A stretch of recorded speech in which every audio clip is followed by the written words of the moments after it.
Well, the South Dakota men closed a recent homestand in impressive fashion. A couple of wins over Purdue, Fort Wayne, and Oral Roberts over the weekend. Here to talk about that is head coach Todd Lee. And Todd, Purdue, Fort Wayne came in here on Thursday night. You got them 83-60, and offensively, you picked up in this game right where you left off against South Dakota State. It was, you don't get a whole lot more efficient. It was 57% from the field, 7 of 14 from 3 in the first half.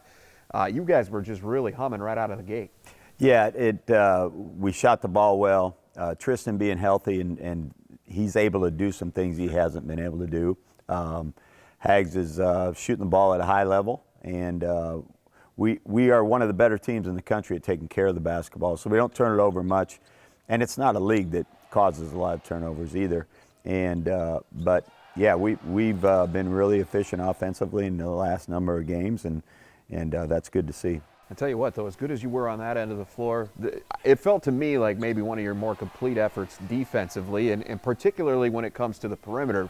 Purdue Fort Wayne is a team that came in averaging 26 attempts per game from the perimeter. They hurt you that way in the first meeting at their place back on January 1st. Not only do you hold them to 6 makes, you held them to 15 attempts. They just couldn't get comfortable enough to get a shot off against you. Yeah, I was surprised by that number, the 15 attempts, because they are one of the leaders in the country at three-point field goal attempts per game, and they do have very good perimeter players.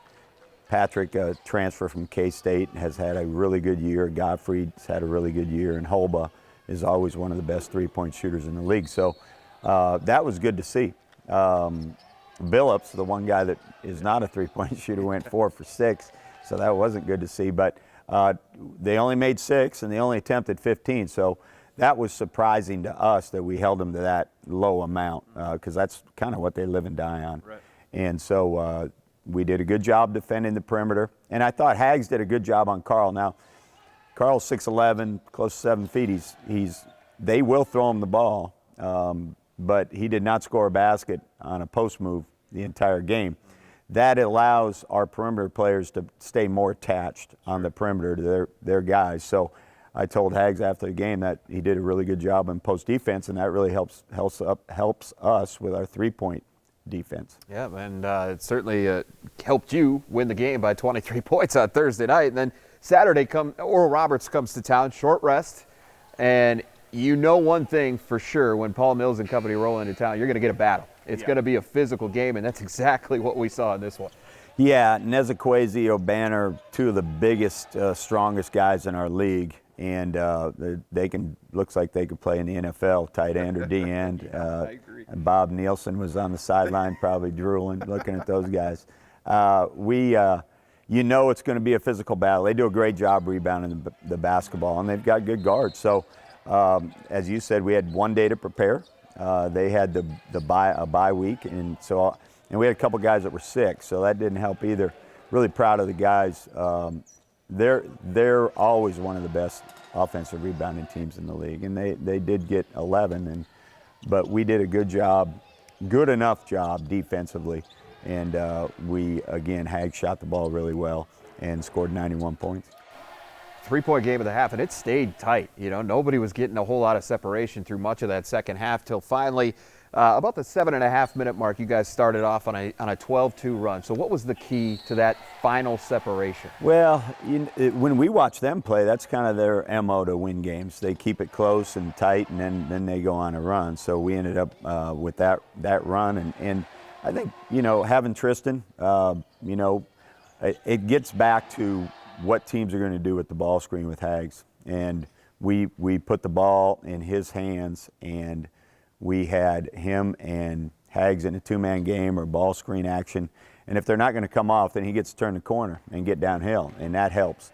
So I thought we took care of the ball, didn't turn it over, got a shot every time down the floor, and we defended well enough to make that run. You mentioned Hags' efforts defensively against Dylan Carl Thursday night. Well, Saturday, you got to talk about his offense. He goes for 31 points, 6 more threes, and it's just he finds ways to be impressive and obviously impact the game at all 3 levels. Yeah, he does, and he goes 6 for 8 from the 3.